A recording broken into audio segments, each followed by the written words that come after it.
Welcome to all to Are You Revelation Ready? We are excited to have you here another Sabbath morning, and we look forward to what the Lord is going to do. And so, as always, before we get started, we will go to the Lord in prayer as a means of unifying us into that very one Spirit. Hallelujah. Our Father, who art in heaven, hallowed be thy name. Thy kingdom come, thy will be done on earth as it is in heaven. Give us this day our daily bread, and forgive us our trespasses as we forgive those who trespass against us. And lead us not into temptation, but deliver us from evil. I pray everyone's having a beautiful Sabbath. We will be momentarily starting. And if you are viewing this with us online, you will see that we have the book of Maccabees up. And that's about the only clue you're going to get before we get started.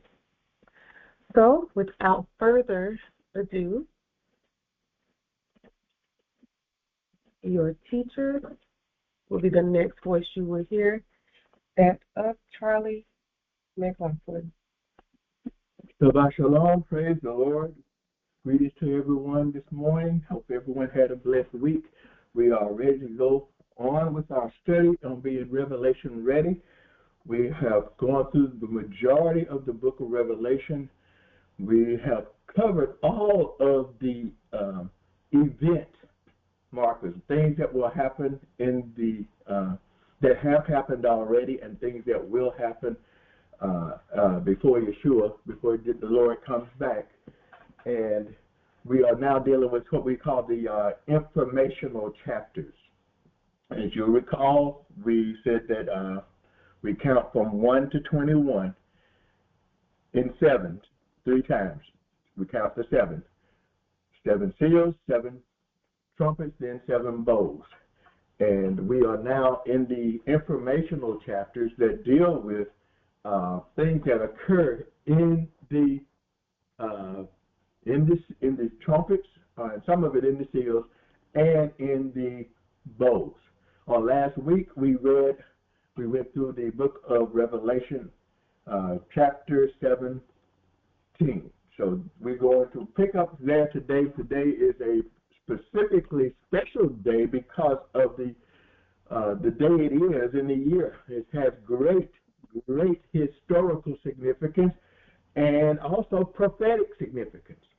So let's go to the Lord in prayer. Father, we thank you and pray that you for ears to hear, for eyes to see, for the heart to understand the times we live in and how your word applies to where we live now, and what you desire and would have us to do in this time, that we would be in the category of those who read, who hear, and do the words of this prophecy.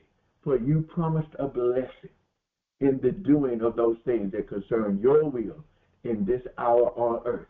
We give you all glory and honor, praise, for the things you are doing in the earth as you are preparing for your final and greatest harvest of souls in the history of mankind. We bless you and thank you in Yeshua's name. Amen. So again, on last week we dealt with Revelation 17. We went through certain things in chapter 17. And I actually got my big King James, the larger, but it's in the car. Okay, we'll just use it right here, the one on the computer there. So the chapter 17, we looked at the particular things. I'd like to see the chapter she's dealing with my screen here. We're going to, right there where you are, chapter 17, we're going to look at something that was very significant in chapter 17. And we're going to say how it ties in with this day in history. Not just history, but H-I-S, one word with capital H-I-S, his story, God's story. So we talk about his story. His story is the only story that is the true story that gives us truth without error. And so when we go to the scriptures here in Revelation chapter 17, if you recall, in chapter 17, it introduces to us, and let me see if we get a bigger picture of the whole of this.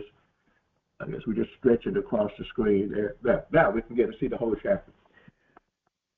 In chapter 17, verse 3, we saw that when John was shown this, the great whore, verse 1, he's going to be shown the judgment of the great whore. And this whore with whom the kings of the earth had committed fornication, verse 2, and the inhabitants of the earth had been made drunk with the fornication, with the wine of her fornication. And so he's carried away in this spirit, in verse 3, into the wilderness. Again, you'll notice the wilderness is a setting for a number of things to take place. And he said that I saw a woman sit upon a scarlet, that is red, scarlet-colored beast, full of names of blasphemy, having 7 heads and 10 horns. So we weren't going to read through all of this, but she's an abominable person, this entity, having a golden cup in her hand. Verse 4 tells us it's full of the abominations and filthiness of her fornication. And she has upon her forehead a name written, Mystery Babylon the Great, the mother of harlots and abominations of the earth. Over there, I want you to pull up Jeremiah, Queen of Heaven. We're going to see that in a little bit. Just do research on Queen of Heaven, and we'll take you to it. It's on Queen of Heaven. Be there. Okay, so what we're going to see is that this very day, which is January 21st, everybody know what's significant about this day this year. I know you're not on your mics right now, so but you're pretty aware of it. It's the first day of winter. I officially put my eyes on the calendar, but it's usually on the 21st every year currently. Over time, it has changed, and so I want to make a note of that. What's significant about the 21st of December? We're in the, I don't have the calendar, Hebrew calendar, keep it there, but we are in the ninth month, and we're just a few days from the 25th of the 9th month. Now, the 9th month will always on the Hebrew calendar, on the Jewish calendar, the biblical calendar, God's calendar. On God's calendar, the 9th month, which corresponds to most of our December, it goes on over into the 10th month. Just 3 days into it. It will usually be 2 to 3 days that go into it. And so here on today, we are at the on the 9th month on the biblical calendar, the Creator's calendar. We're at the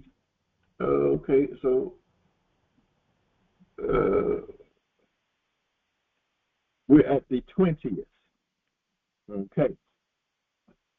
Excuse me. We're at the 21st, but we're at the 19th day on the biblical calendar of the 9th month.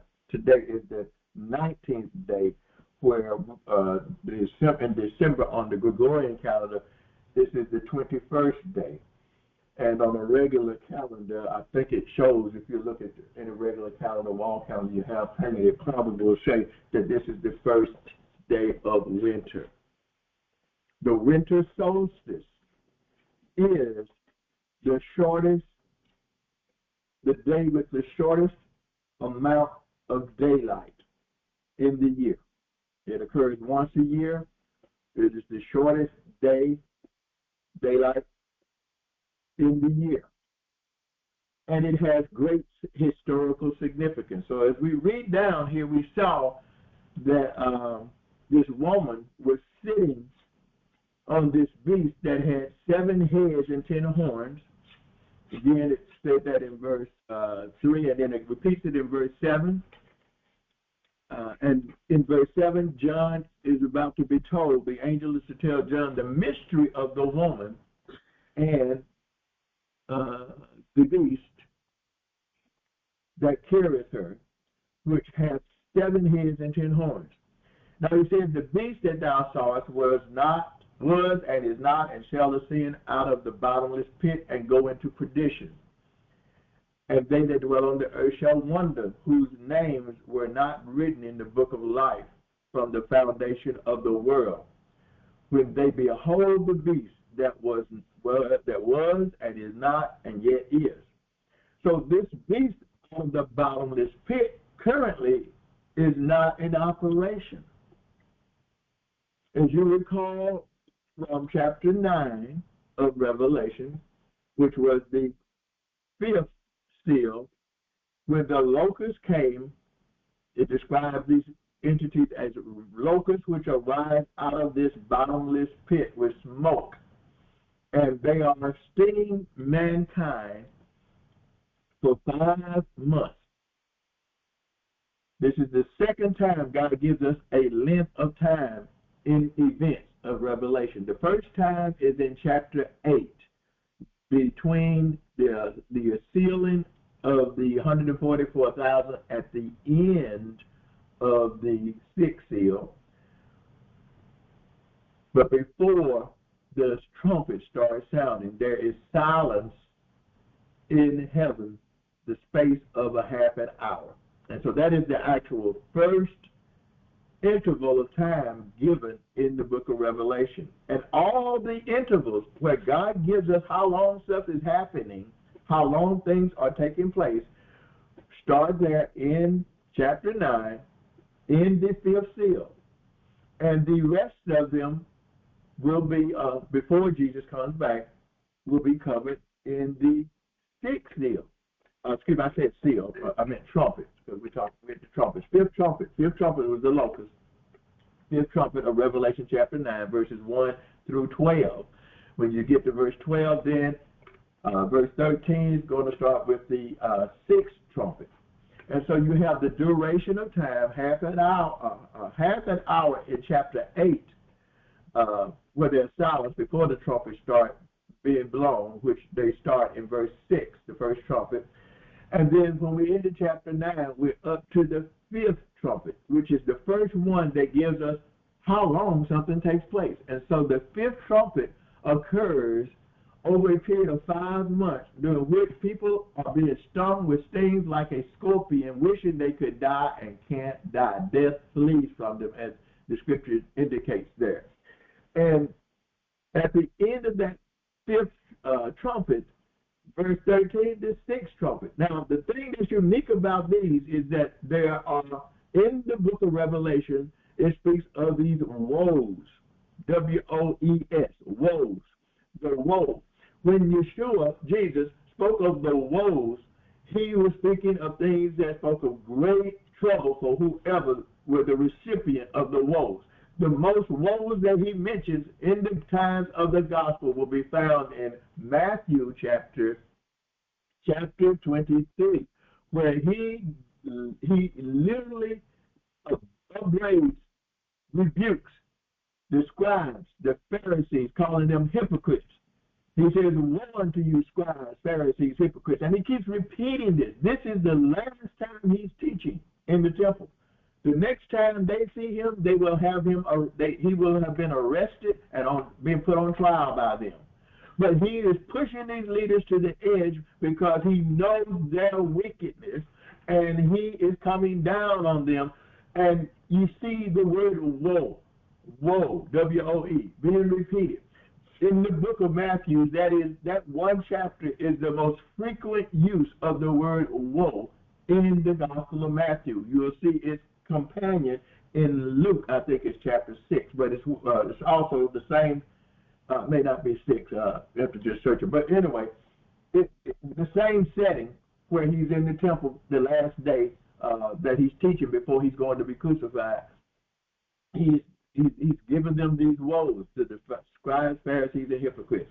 And so what's very important to note is that in the book of Revelation, there are only 3 woes. And those woes occur starting, they're introduced in the middle of the trumpets at the 4th trumpet when the sun, moon, and stars are darkened for a third part of them. But in that point, he gives us the turning point. Remember, we said at the middle of 7, you're going to find either the main point and or the turning point. And so we see he introduces the turning point in the fourth trumpet, which is in chapter 8. And in that, when the sun, moon, and stars are darkened for a third part, then he announces in the 4th trumpet the 3 woes that are coming. The companion to Matthew for the woes is Luke 11. Praise the Lord. Thank you. Appreciate that. So, so you have Matthew chapter 23 and Luke chapter 11. These are where the same incident, but different writer is writing about what occurred at that time when Yeshua is teaching his last day in the temple, which was actually on a Monday. On Monday, because he's crucified by Wednesday, and he's arrested after communion that Tuesday evening, and he's crucified in the middle of the week, as Daniel prophesied that Messiah would be cut off in the middle of the week. Passover was in the middle of the week. The 14th day was on a Wednesday. The 4th day, again, the most important day, where the most important price was paid for our sin. Now, back to where we are on the trumpets. So, when we get to the 5th, 6th trumpet, from the 5th trumpet going to 6th, again, in the 4th trumpet, it is announced these 3 woes. And the 3 woes occur in only 3 trumpets.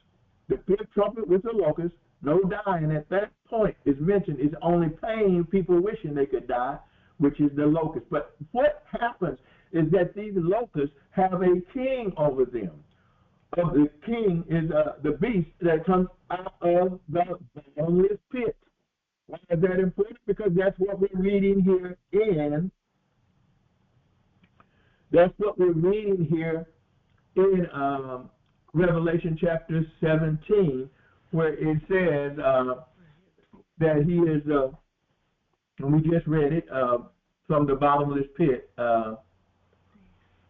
That he is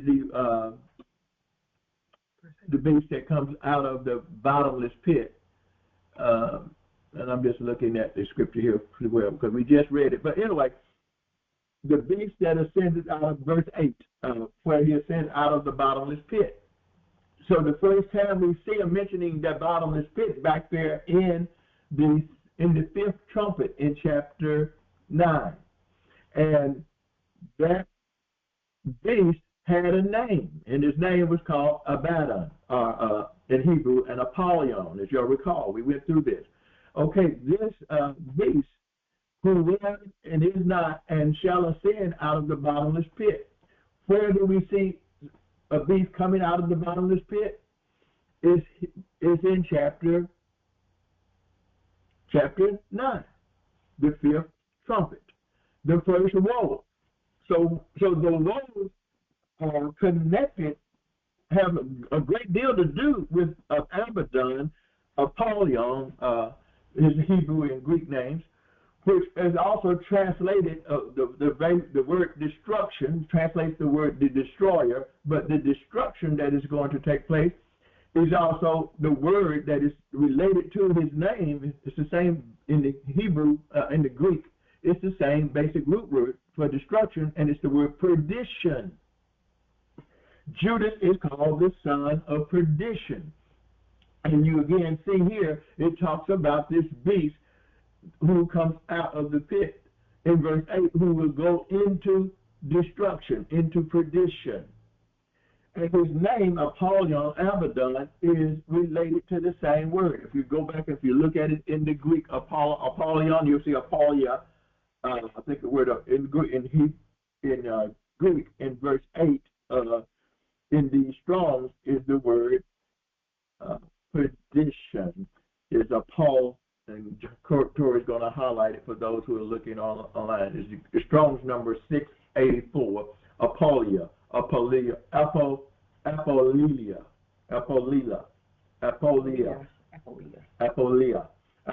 the Greek word, from where we get the name Apollyon. Apollyon in Greek, back in chapter 9, where it's the locust, that he's the king over the locust.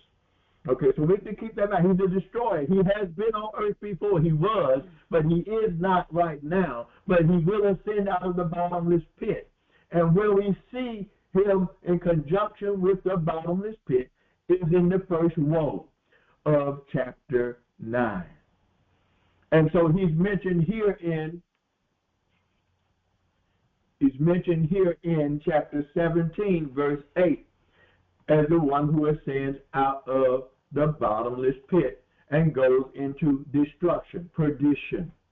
Same with Apollea, from where we get the word Apollyon, the noun, the name.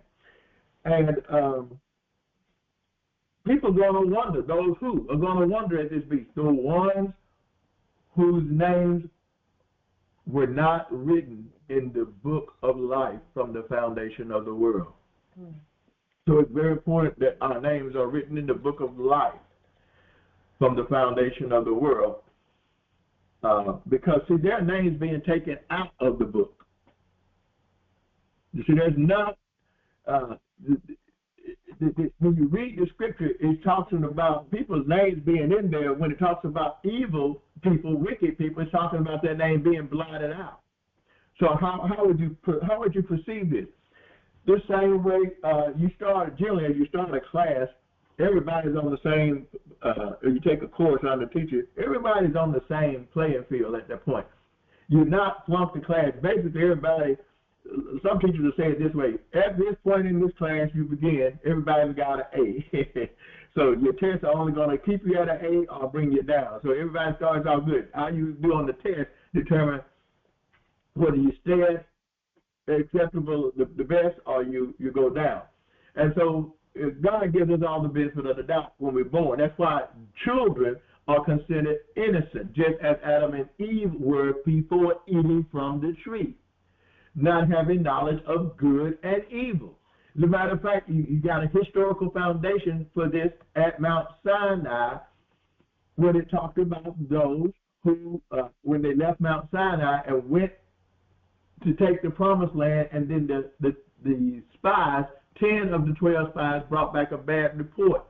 And as a result of it, they turned on God and started saying that the land he said was a land flowing with milk and honey was a bad place, and it ate up its inhabitants, and that it was not fit to live in, and there were giants there. And in their unbelief, they were condemned to die in the wilderness. Notice where they're dying. They're going to die in the wilderness, and God's going to, instead of a 2-week or less than 2-week journey to the promised land from Mount Sinai, it's going to take 40 years. Now, he promises in this time he's going to shorten that 40 years to 3.5.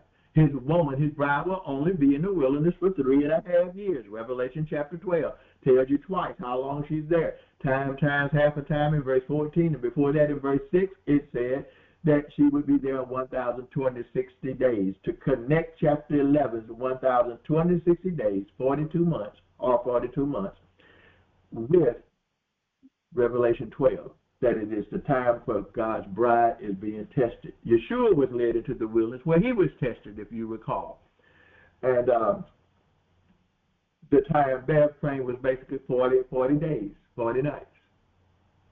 Maybe with the exception of the time it took to get there, the time to get back to John. You know, after he's baptized, he goes into the wilderness. When he gets through the temptation, he comes back to John, where John is baptizing. And so it could have been an actual total of 42 days. I have to go back and check on the calendar. But we know he was being tempted in that wilderness for 40 days. But now, so where are we? In verse 8, it talks about him going to perdition. But in verse 9, it talks about who the 7 heads are. The 7 heads. Remember, we had 10 horns, 7 heads. The 7 heads are 7 mountains on which the woman sitteth. Now, how is this going to be tied to the date we started? We get to verse 10. Revelation 17, verse 10, it says, and there are 7 kings. 5 are fallen, 1 is, and the other is not yet come. And when he cometh, he must continue a short space. What space is that? Well, he has a good bit of time, but where he's going to do his dirt and be allowed to do certain things on the earth, that is, as it relates to Jerusalem, the abomination, desolation, is 3.5 years. Of course, he's here a lot longer than 3.5 years, but when he's given authority, and permitted by the Lord to bring great tribulation to Jerusalem and Judea, the region of Judea, the southern kingdom, he is only going to be allowed a short time. And this beast, which is, again, this is the history. He's telling you 5 have fallen, and if you got a sheet of paper, you might want to write this down from 1 to 7. This is very helpful to give you the perspective, context in which Revelation is dealing with end times, but it reaches back to the beginning when it mentions that these 7 kings, which are the 7 heads,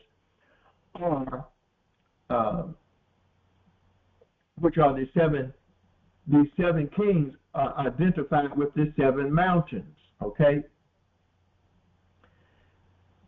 The 7 mountains, which have had 7 major kings over them. The mountain is a high place.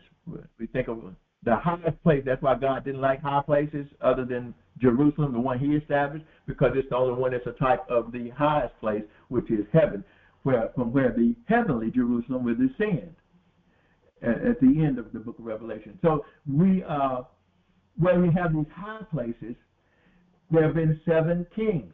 And this is all about Babylon. Notice, back to verse 5, Mystery Babylon the Great, the mother of harlots and abominations of the earth. So when you see the word mother, you're going back to the origination, just as you would when you see Satan is called the father of lies. Well, this mother is the mother of harlots, the mother of idolatry, adultery, the physical manifestation of the spiritual, which is idolatry. And that it traces back to the Tower of Babel. So when you write from 1 to 7, identifying these 7 kings that are set on these 7 mountains, the first one is Nimrod's Babylon. Babylon, the Tower of Babel is what you can write. Nimrod is the significant person. Nimrod. That's the first Babylon. That's where God confounds the languages in chapter 11 of Genesis.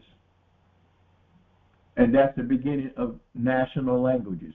Up until that point, everyone was one, spoke one language.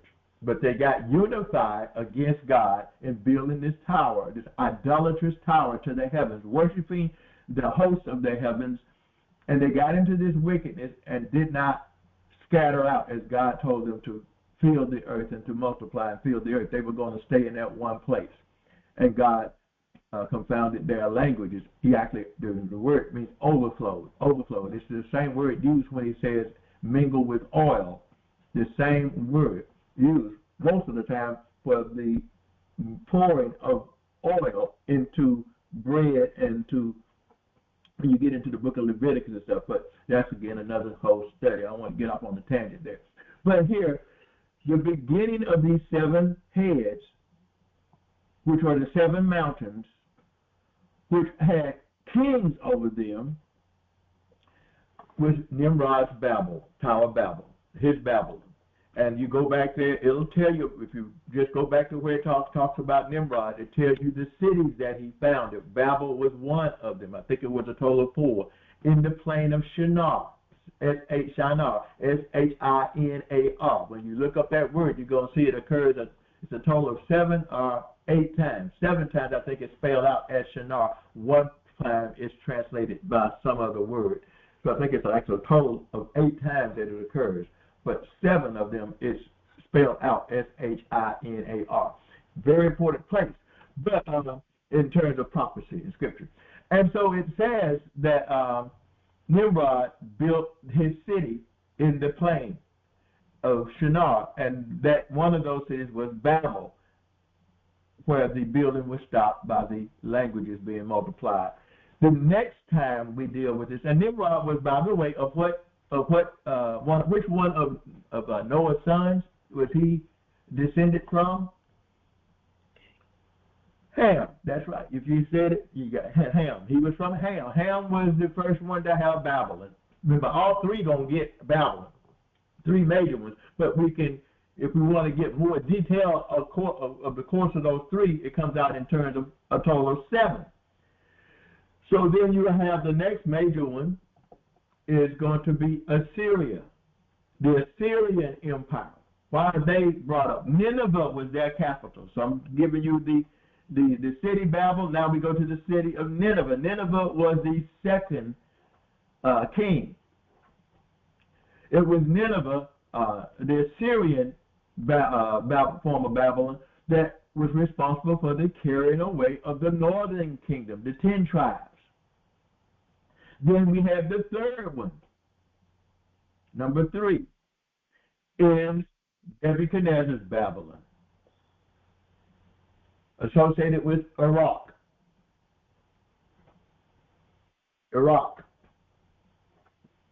Okay, so when we go from Nebuchadnezzar, and this is where Nebuchadnezzar is where, I think in Daniel 2, where he sees this, he has this dream, and Daniel interprets his dream, and it's this image of this man, and he has a head of gold. So number 3 is of the 7 is Nebuchadnezzar, but he's the first, counting from Daniel's time, going forward from where you're going to have 5. So if we count the beast image, we start with the head of gold, which is number 3 in our count of 7, is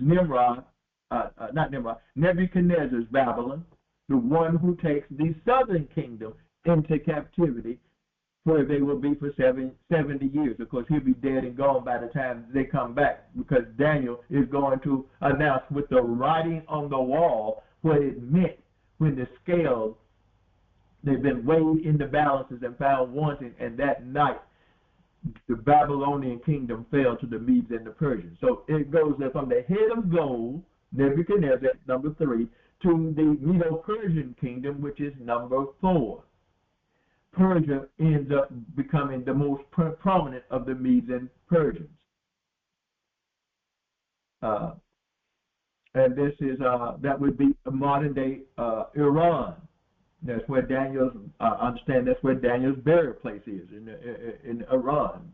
And he was in the administrations. If you know the history on Daniel, you find out he sat in quite a few kings' administration. But so where we are, we say number 4 was the Medes and the Persians. Okay, after that, that was the Medes and the Persians was the chest. Then you had the waist with bronze, which was the Roman kingdom. The Greeks. Right down for number 5, the Greeks. That's Alexander the Great. He is spoken of in Daniel chapter 8. He is that one horn that takes down the 2-horn Medo-Persian Empire. The Medo-Persian Empire is the one Persians become the prominent leader, that Esther marries the king of Persia. And it's during his reign that the Greeks are rising up to bring down the Persian Empire. And so after the what we said, the Greeks, which is number where we are now at number. Be number 6. We are number. I should be writing these down myself, so that's what happened to help the students to be able to help keep me on, but y'all can't give me feedback where we are. And You're number 6. And so we are at Rome. Number 5, we said, was the Medo-Persians. Mm-hmm. That was the waste, the image that Daniel saw, that Nebuchadnezzar dreamed of. Daniel gave him the interpretation.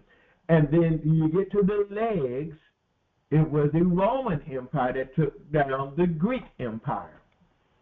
So that's number 6. Mm-hmm. So now we go back to where we are in chapter 17 of Revelation, verse 10. We're reading at number 6. That's not where we are in time right now in our time.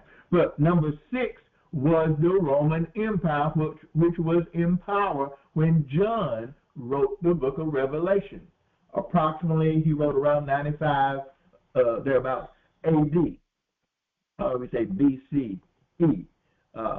C.E., the common era, but A.D., the time after Yeshua, after Christ. So, where you get to John writing this, you got 6 of the 7 accounted for. And the other, which is the 7th one, he said, is not yet come. But when he comes, he's going to continue for just a short space. Now, the king is not in place, but his government was put in place for the 7th mountain, was put in place, the 7th head, was put in place in 1947. Excuse me, 1945. 1945, got to get that correct. 1945, when it was put in place, it's called, remember we saw, this was the United Nations, the world empire, the world government. It has not come to the strength that it is going to, because the king that's going to take control of it is not yet in power over it. He is on earth. He is a king. He is reigning. Now, he is a wicked prince whose time has come, but he has no control of it yet. And so the United Nations is the 7th head, which is the 7th mountain, which is the 7th, which will have the 7th final king to take charge over it.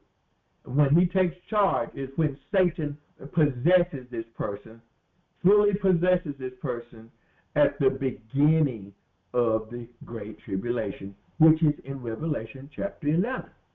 The beginning of your 1,260 days, or 42 months, verse 2 and 3, 42 months, 1,260 days.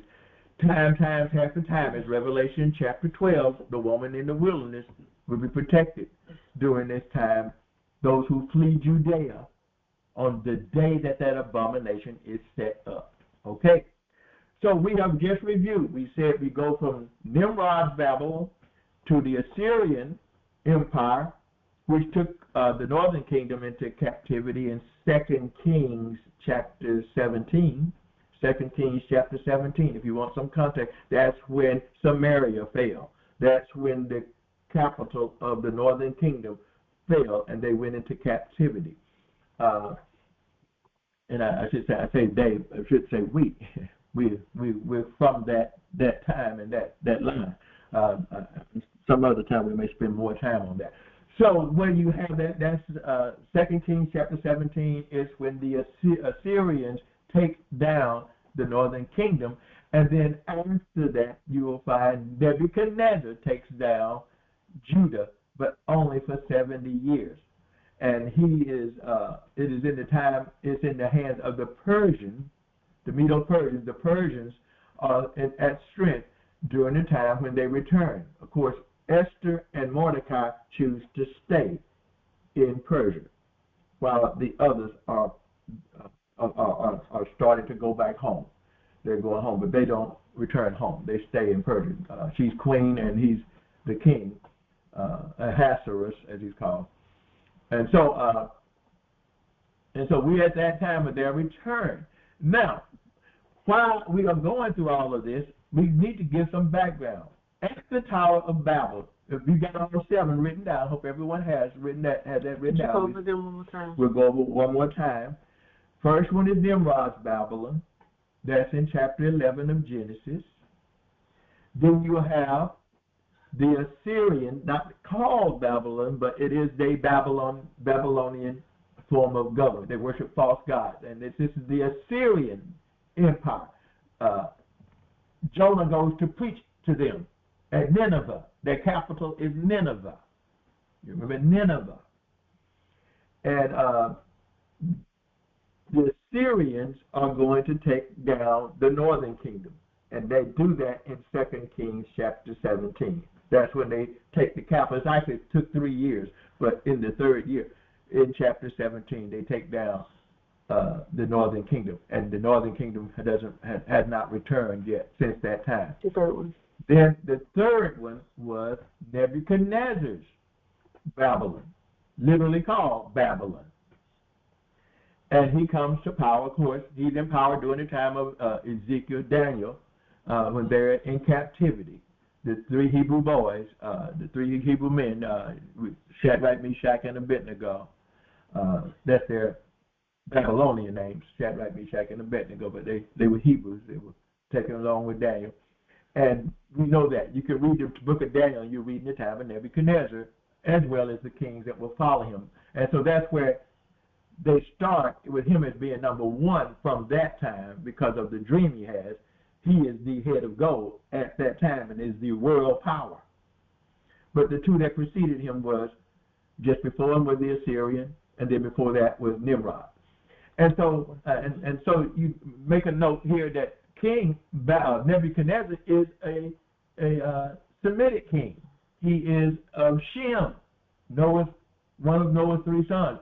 Ham started the Babylon, but Shem now has it. He's the greatest at this point, the greatest kingdom, and he even boasts about it. And he ends up spending 7 years out there with his mind gone until he comes to his senses to acknowledge and worship the true God of heaven, which he does. And in the 7 years he's restored. And then we go to the 4th one, which is the Medo-Persian. Persians becoming prominent. The Medo-Persians are the ones who, while Daniel is still serving in a prominent place of a power, goes in and interprets the writing on the wall for Nebuchadnezzar's, is his grandson or great-grandson. I can't remember. I have to go back a little. But it could say it's the word son because there's no word grandson. But if you follow history, it's actually speaking of a descendant of his who's in power, Belshazzar, who sees the writing on the wall in Daniel, in Daniel. And so that writing on the wall, Mene, Tekel, Upharsin, if I'm saying it in the correct order, but it was interpreted, you've been weighed in the balance and found wanting. And the kingdom went from Babylon to the Medo-Persians that very night. They were using the implements of the temple, the golden chalices, the cups and things, and they were getting drunk, having a drunken party when Babylon fell. And Daniel was the one who pronounced that night when it happened. The Medo-Persians took over then, and that was number 4. And then after the Medo-Persians were conquered, during the reign and time of Alexander the Great. This is around the 331 or so, 330s BC. You look at history on Alexander the Great. He's the one who conquered Medo-Persia. And when he dies, his kingdom splits 4 ways. Now, we're going to put a marker right here at the point where he dies, his kingdom splits between 4 of his generals. 2 of them are pointed out in Daniel as the king of the north and the king of the south. When you read in Daniel chapter 11, and even before that, you'll see a lot of the history. This is actual history that was fulfilled after Daniel had died. God told him what was going to happen.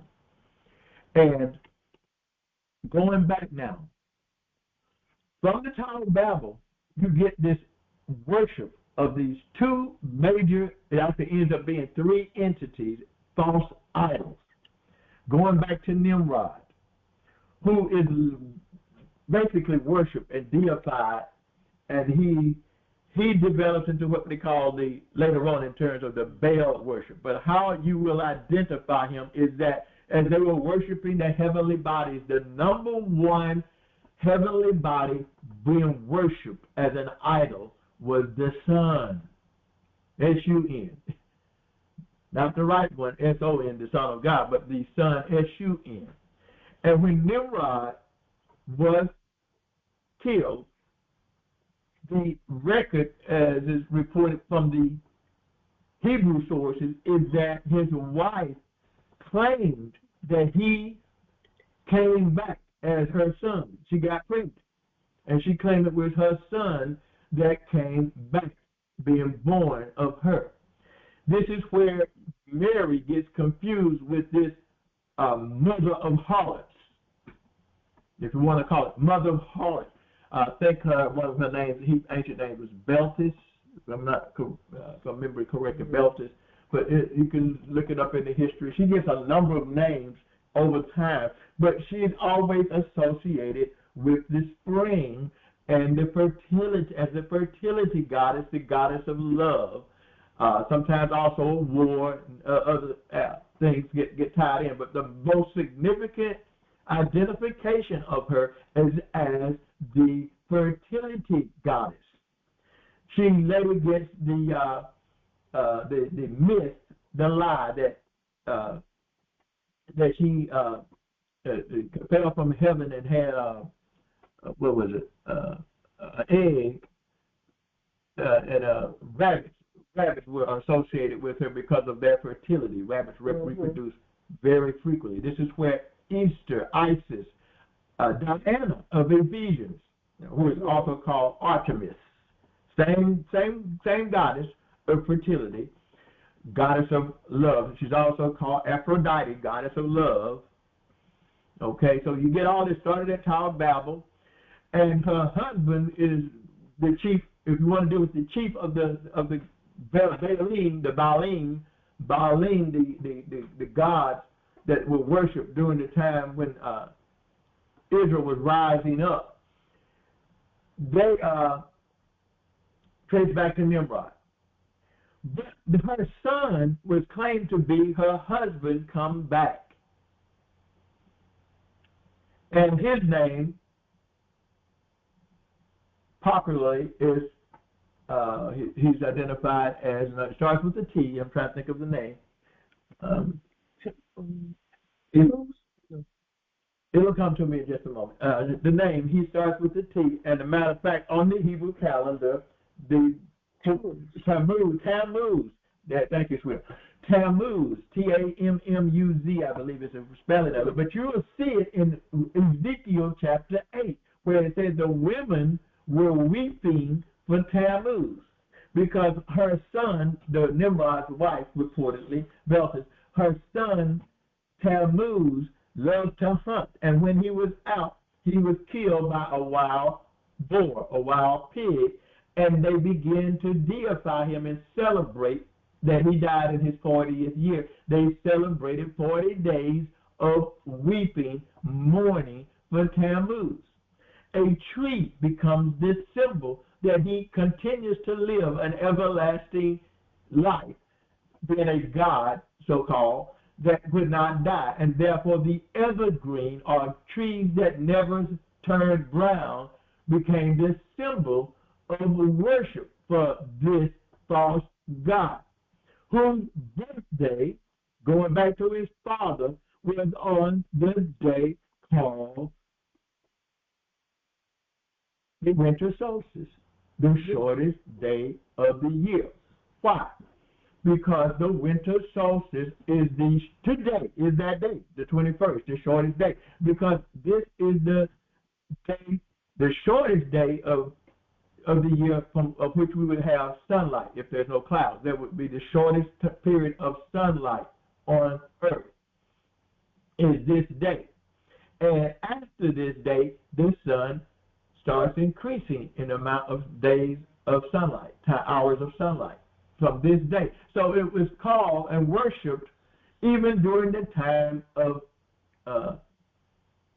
the Emperor of Rome, who's often deified is claimed that he's a Christian of the Roman Empire. Constantine, Emperor Constantine, was still printing a coin even after people claimed he had given his life to Christ, which he did not do. He didn't even get baptized until he was on his deathbed, and it was only at the insistence of his religious leaders because it looked bad, him being ready to die, and he hadn't even been baptized because he wasn't following Yeshua. He was using Christianity because the Roman Empire couldn't destroy it. They saw the unity of it, and he saw that he could utilize it to unify the Roman Empire, the sixth king, which was at the time of the empire that was at the time of John writing the book of Revelation. Now, what we need to point out is that Tammuz was worshipped using a tree. You'll read about him in Jeremiah chapter 10. But he's mentioned by name in Ezekiel chapter 8 as the women weeping for Tammuz. And they would weep for Tammuz's death in memorial of his being killed, but worshiping him as a god idol, up to the point of they worship his mother, Easter. Yes. Isis, Ishtar, Ashera,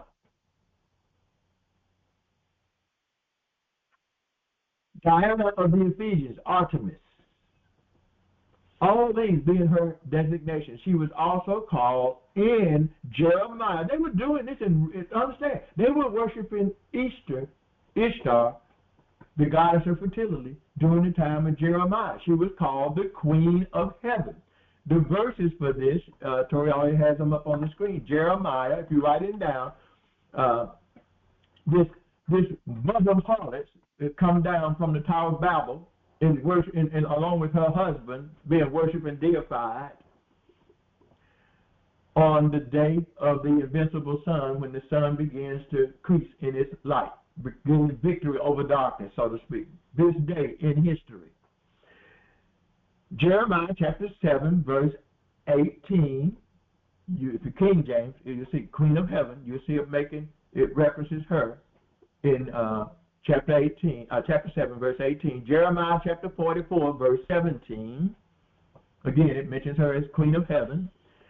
In Jeremiah chapter 44, verse 18, she's again called the Queen of Heaven. In Jeremiah chapter 44, verse 19 and 25. So you have those 1, 2, 3, 4, 5 mentions of her just in the book of Jeremiah. They refused to do this even after God had used Nebuchadnezzar to destroy his own temple, his own capital city, because they had become so wicked and was carried away with it. They refused even after they were running away. Got Jeremiah the prophet with them. They asked him to seek God for them, for what God wanted to do. And one of the things he told them to do was to stop worshiping the Queen of Heaven. Understand, tradition is a strong thing. They refused after they asked him to ask God, and God tells them through Jeremiah to stop doing it. He also told them not to go down into Egypt. And they said, we're going to continue to do it. And their claim was, we was being blessed while we were worshiping her, so we're not going to stop. Because of God's long-suffering and mercy, he delayed his judgment on the southern kingdom going into captivity for like 390 years or so. Mm-hmm. About 390 years that before they existed, before they went into captivity. And they saw that, God was still blessing us all this time because it was the Queen of Heaven we were worshiping Easter. Mm. Okay, now, the second time we're going to mention this after Jeremiah is during the time of, and this is not after Jeremiah, it's actually before. Let me think about that. Yes, after. This is during the time of Elijah.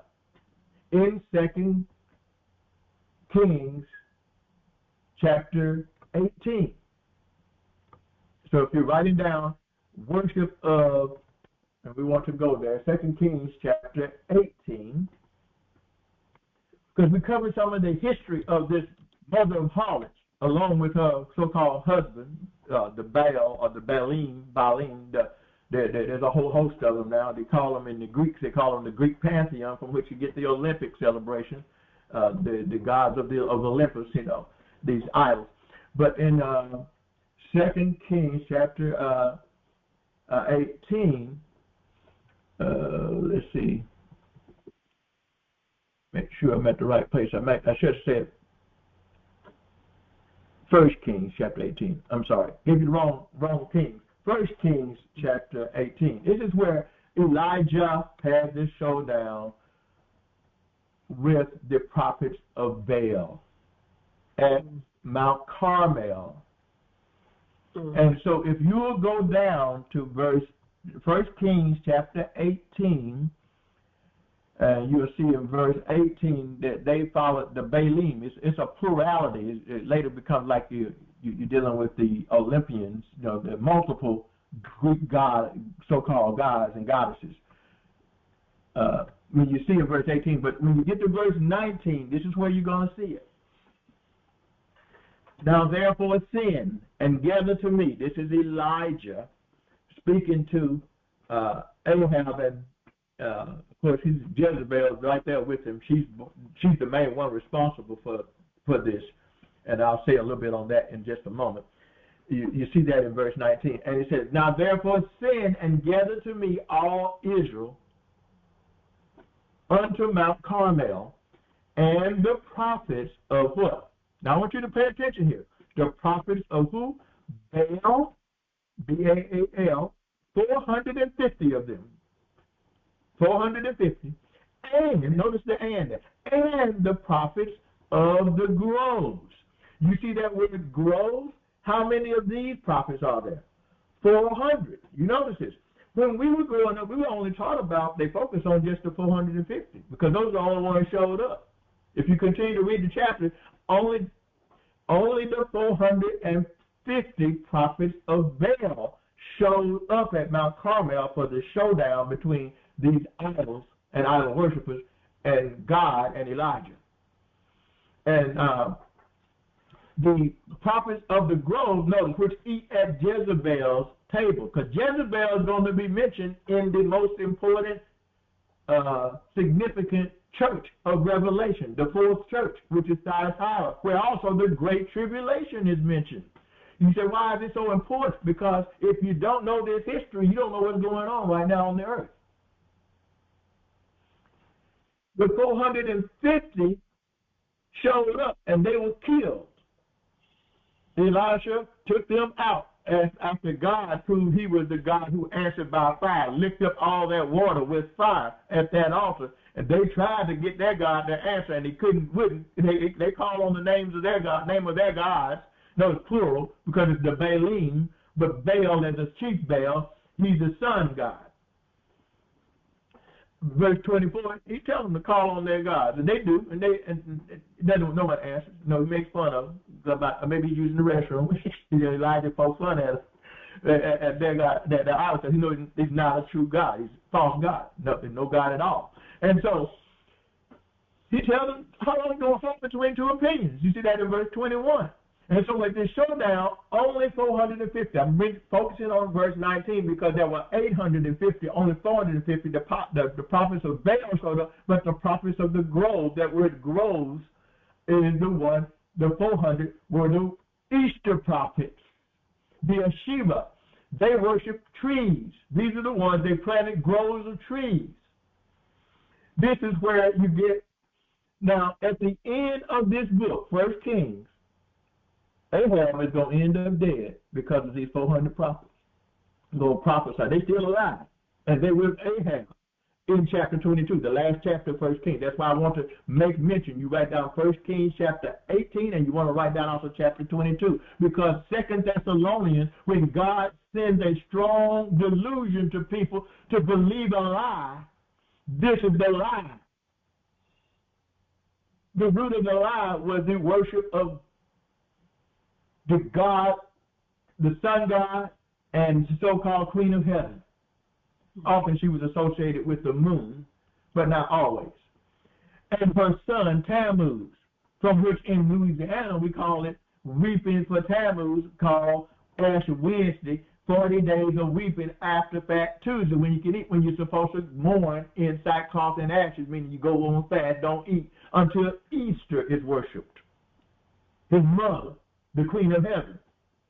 Very important to understand this, because Ahab, the northern kingdom king, who married Jezebel, Jezebel was from Tyre of Sidon. Now, previously, Tyre was where Hiram was reigning during the time of David, was a close friend of King David, and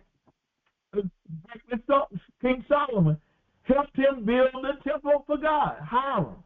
But after Hiram of Tyre, after his dynasty came down,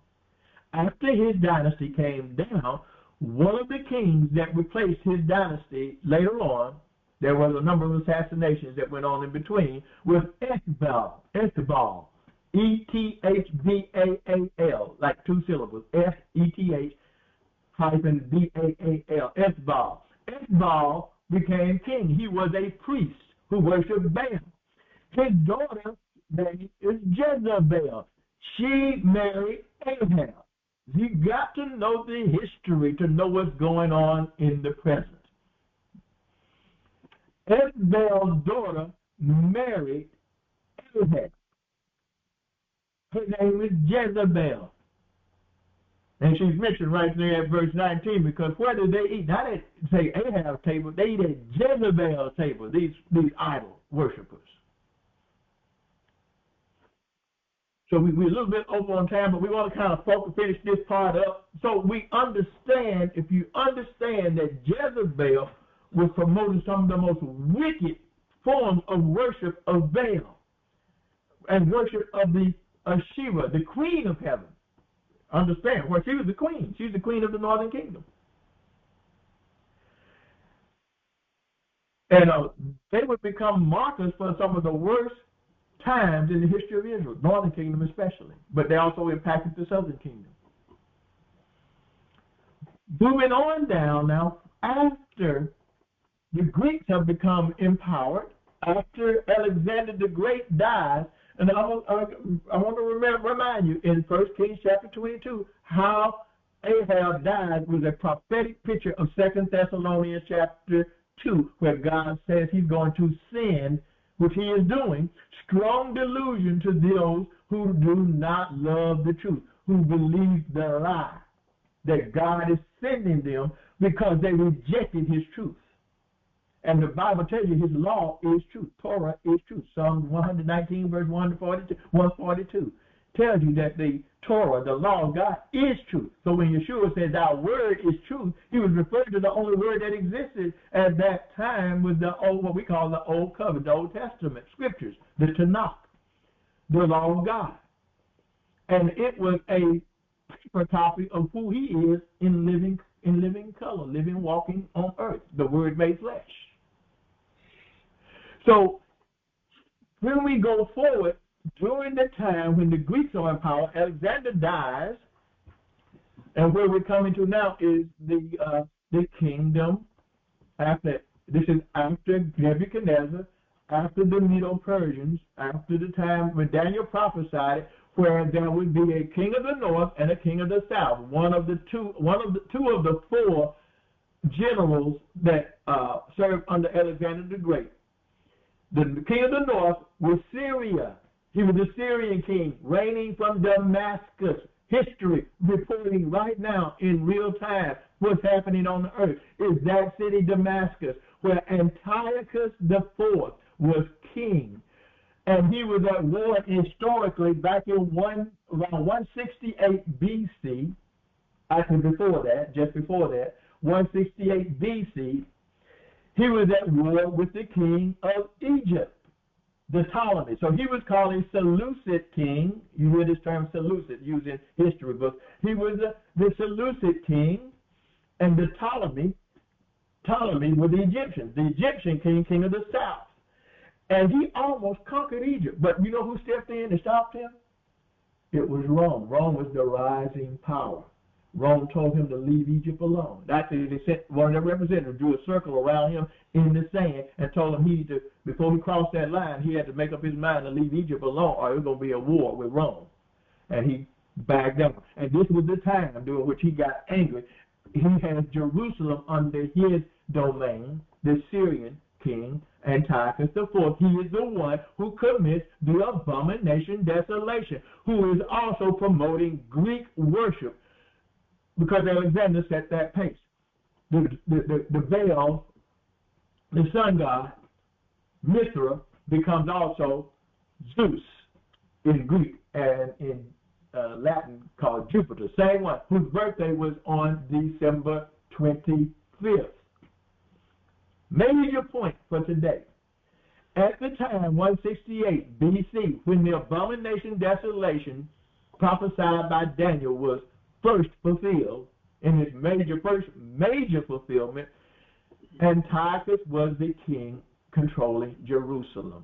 And he had tolerated, as Alexander had, he conquered a nation, but he allowed them to keep on with their worship. But he tried to push Greek religion, philosophy, education, and business on the people by wooing them and was attracting them, building the best cities when he conquered them, best cities, and putting the best that the Greeks had to offer in that city-state that he conquered.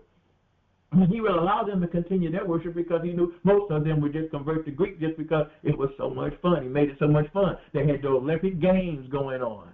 And it was the major thing at that time amongst the nations.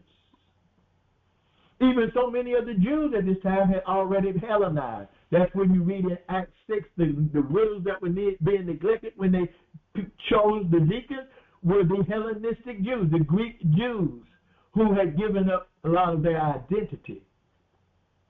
By becoming men, would try to uncircumcise themselves, make themselves look as if they weren't circumcised, because the public baths were where people could see them.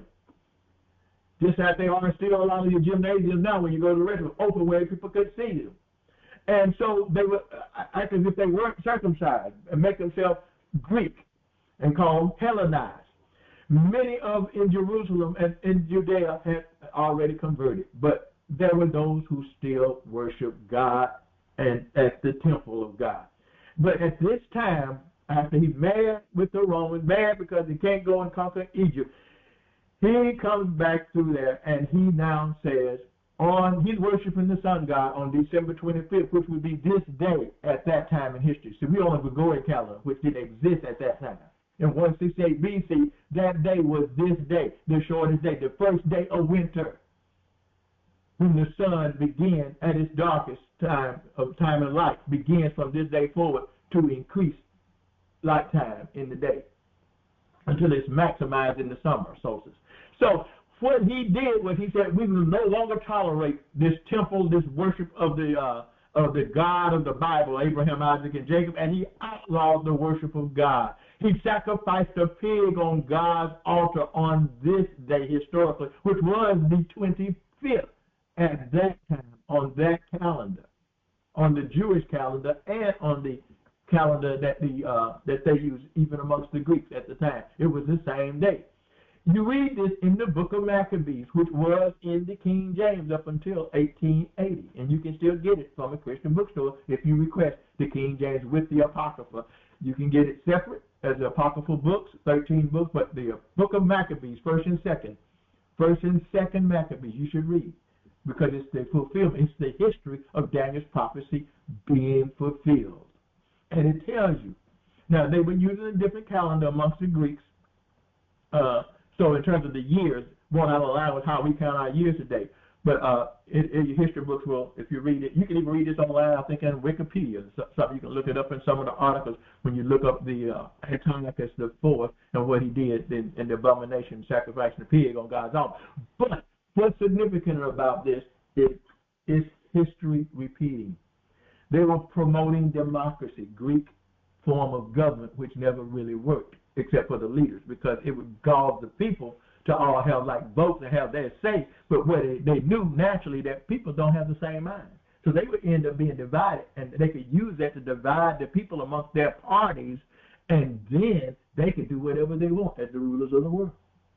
Alexander was very smart because he was trained by the great Greek philosopher himself. What's his name? Aristotle was his private tutor.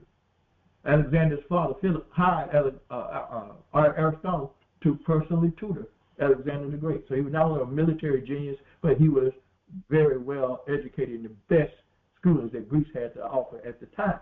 And so what Antiochus does here is he commits the abomination desolation. And 3 years later, of course, a war broke out because certain priests refused to bow to Baal, to bow to Zeus, to bow to Jupiter, to worship this pig being sacrificed on God's altar, desecrating it. That's why we got Hanukkah, because 3 years later, that priest, Mattathias, and his 5 sons, of which one of them was named Judah Maccabee, they called them the Maccabeans, they conquered Jerusalem, reconquered it, and took it back from the Greeks, from this Syrian king that was reigning from Damascus, king of the north. And when they took it back from him, from his army, they had to rededicate a new altar because the pig sacrificed on the altar desecrated and made it unfit for use before God, because God never allowed an unclean animal to be offered up to him and eaten by his people. So what God himself refused, he also refused for his people, and it became a part of his law. Things that you could not eat were things that are unclean. Even on Noah's time, before Moses, he said only bring 2 of each of the unclean animals. But he said 7 by 7. The 7s, they were pairs of 2s, but 7 pairs, 7 pairs, the male and the female of the clean animals went on the ark. See, most people don't know that. We all think they went just 2 by 2. You go back and read, you see it was no 7. There were 7 of the unclean, but there were pairs of 2s. 7 of the clean. Excuse me. 7 of the clean. Notice the number being used. The Revelation number 7 of the clean, but the unclean were only limited to 2 by 2. So here we are in. And I did mention, I didn't have the verse, but Ezekiel chapter 8, you'll see women weeping for Tammuz. You see the men worshiping the sun with their backs turned to God's temple, worshiping the sun god. And so you have Tammuz and Baal worship, sun god worship being tied up. Now on the calendar later, it is still Kislev on the Hebrew calendar, 25th. This is where Hanukkah begins to be celebrated for 8 days because it commemorates the conquering of Christmas, so to speak, and actually with that Easter, because that was the Queen of Heaven. Santa was her husband, so to speak, if you want to put it in that time. If you're going to take Santa and rearrange the words, it'll spell S-A-T-A-N. S-A-T-A-N, Satan, same characters. But somehow this guy, who actually may have been a true Christian's name in terms of a Catholic priest that genuinely loved the Lord, because of his philanthropy, how he was a good giver, he gets tied in with this stuff, which is pagan worship. And because December 25th was always a demonic worship from the Tower of Babylon down, worshiping the sun as the origin of life, mankind. So here we are, where we're at the abomination desolation now, which Yeshua, it took place in 168 BC. By 3 years later, on the anniversary, the Jews retook the temple site, and they had to reestablish a new altar. And in doing so, they designated a 8-day celebration called Hanukkah. So Hanukkah celebrates first and foremost the conquering of the worship of the sun god on December 25th, which today actually is the 21st, but because it was the 25th, that's the date that continues now to today. Yeah, so I will repeat, because you don't often remember, we don't hear it time and time again.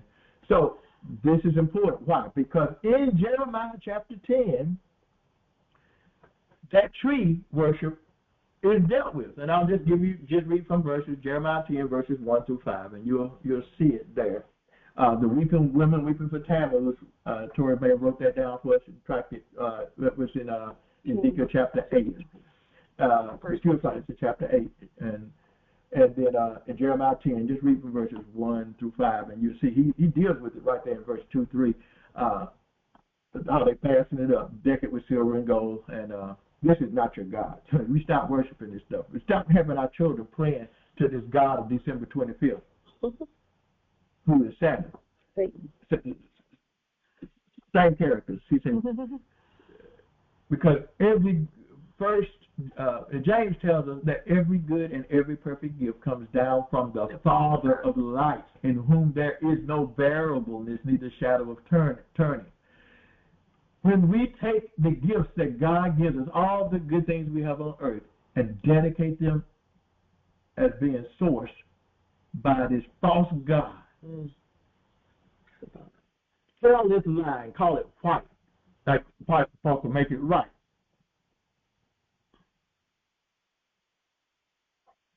Tell our children that he's the one that supplied their gifts, and then in the same breath tell them Jesus was real. You don't understand why. In a lot of children's mind, by the time they get to high school or college age, most definitely they will throw their faith away, because they throw it all away because we gave it to them in a way that was no longer credible, because we made a lie and deified this false God. The same false gods that were being worshipped by Israel and Judah that got them kicked out of the land. One of the major reasons they got kicked out of the land. One of the major reasons Islam at least threw away that false god. You cannot talk about Santa, because they knew that's their history. When you go back to it, they were the ones who were still doing this, trying to get Israel to do it. And at least the one thing they did acknowledge the true God of Abraham, Isaac, and Jacob. But then there was some other stuff that got mixed in under what's his name, under their the prophet that they so-called, that their prophet called Muhammad. And that's another whole story we deal with later. But then this is important, because Yeshua in Matthew chapter 24 and Mark chapter 13, he points back to the abomination, desolation, which you read about, that's going to occur over a 3.5 year period. Daniel chapter 7, verse 25, where he mentions times, and half a time, where the United Nations is going to push and get behind this form of devotion, especially when the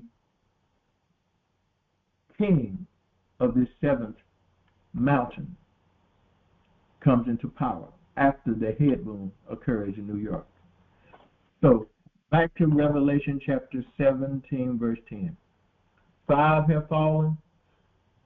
One was at the time, he no longer is, that was Rome, and the one that was yet to come. In 1945, the United Nations was formed out of the folded up League of Nations. And then this head was put in New York, where it's been since 1947. Okay, so history is now manifesting. And the one who is going to come out of it, verse 11, who will be the eighth, he is of the seven, it says, but it's actually of the seventh. He will arise to take control of this seventh head as the eighth. And the 10 horns which thou sawest, 10 kings, who have not received any kingdom at this time. So these are not the kings that we're talking about that have had each of one of these seven times in verse 10, coming up to now, the New United Nations. But these are 10 that will exist and be given power and give their power to the Antichrist, the one of sin, the son of perdition. And they're talked about in verse 11. And they will be given power to do what God wants them to do, is to deal with the whore. You see this in verse 16 and 17. They will be empowered with the beast to put down false religion. And so this secular is going to totally turn on religion, except for the worship of the beast. Just like Nebuchadnezzar said, everybody is going to have to worship the image that I have built. Shadrach, Meshach, and Abednego refused. Where did this go back to? Chapter 10 of 1 Kings, the first time 666, 600, 666 is when Solomon starts going into idolatry after the greatest wealth of gold comes into the city in 1 year. 600, 666. I think it was talents, I forget, talents or shekels, I think it was talents of gold in 1 year. But what did Solomon represent at that time? His turn into idolatry as the richest man, the richest kingdom on earth, and the wisest of the time. And so Solomon foreshadowed the king that's coming, who is a descendant of David, but who's more like Absalom. He's going to turn against the God of his fathers, the God of Abraham, Isaac, Jacob, the God of Joseph, the God of Moses, the God of David. And he's going to worship a God of fortresses. And it's going to be military might and power that he's going to use to enforce his rule upon the world under the one world government. We'll stop here. If there are any questions, we usually try to allow 30 minutes, but nobody wants to ask questions when we do open the times. I guess we cover quite a bit for you to go back and verify. But as you look here, you'll see this is where we are. And in chapter 17, this whore, she's getting her judgment. And it's already begun. But God's only holding back on making a full end of all nations. How do you end all full nations? They become one world government. But at the same time, the two nations that God has formed, the last two supernaturally, Israel and Judah, formed from one Israel to two, Israel and Judah, have a new covenant with them. And those, the remnant, not all of them, but the remnant of them who embraced the God of Abraham, Isaac, and Jacob will only be punished in measure. That's where we see those fractions. In what? The seals, 1/4, and in the trumpets, 1/3. But when we get to, and as we have gone through Revelation 16, the fullness of God's wrath will be poured out after the seventh trumpet. And remind you that just as in Jericho fell after silence, first there was silence, then the trumpet started blowing on the seventh day. After 6 days walking around, seventh day they walked around Jericho. On the seventh day, all 7 trumpets were blown. And so 1 through 7 trumpets were blown, and Jericho fell. But out of that destruction, Rahab was spared. And we've been there. Tori and I, we've been there. Her wall, part of that wall, her house was on the city wall of Jericho. Her wall remained standing where all the rest of the wall fell. God delivered on his promise because the red cord had been lowered down from that wall, and she had been told to stay inside by 2 spies that went in for Joshua, went in, and they promised her, if you have a red cord hanging from your wall, you stay inside, you will be spared, you and all of your family.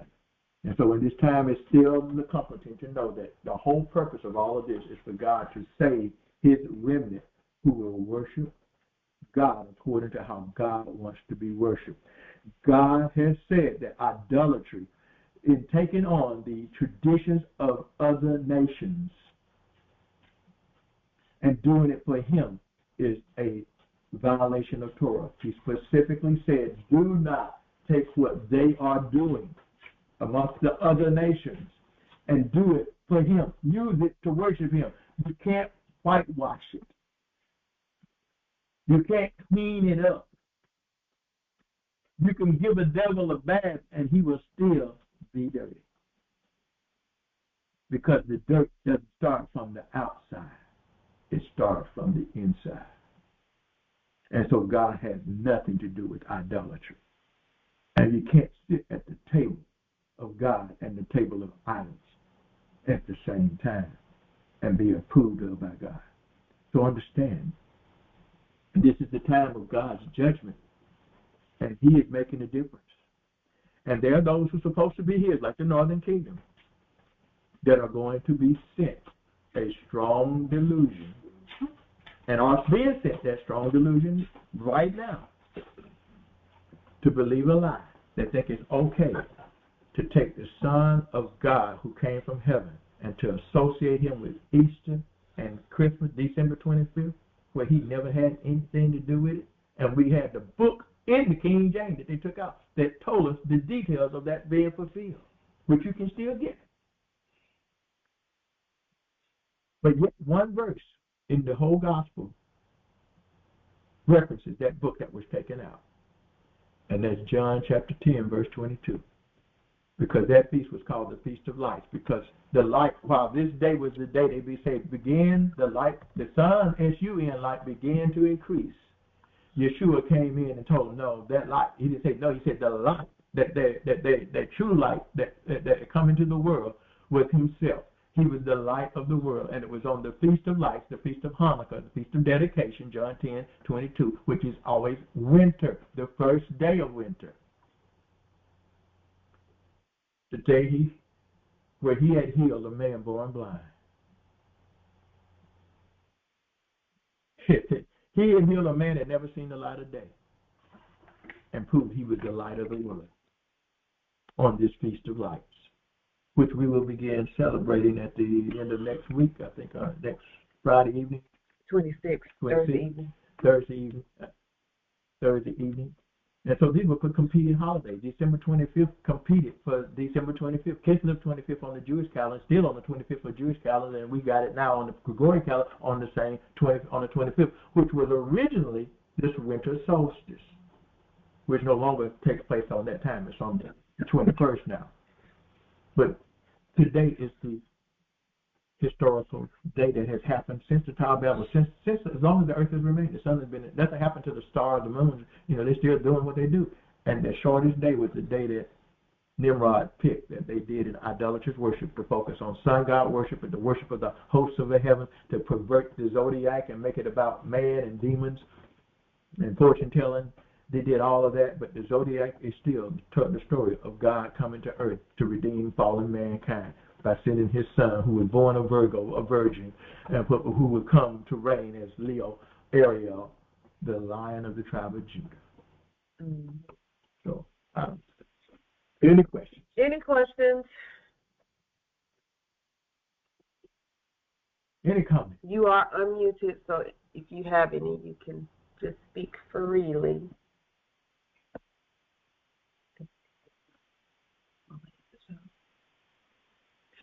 All right, if there are no questions, I pray you all have a blessed day, and we will see you next Shabbat, Sabbath, Lord willing. Lord willing, and perhaps by then we may just close out the year. We definitely close out on the main part of our teaching, which is covering the events happening before the Lord comes back to earth. We will cover some of that, and we may go on into chapter 21 and 22 of Revelation to complete the book. But if you make it there to chapter 21, 22, you don't have anything to worry about. If you make it to the first resurrection, that's with that last trumpet. If you make it to the last trumpet, the second death has no power, which is the lake of fire and brimstone, will have no power over you. God bless everyone. Have a blessed week in the Lord. Sabbath peace. Sabbath peace.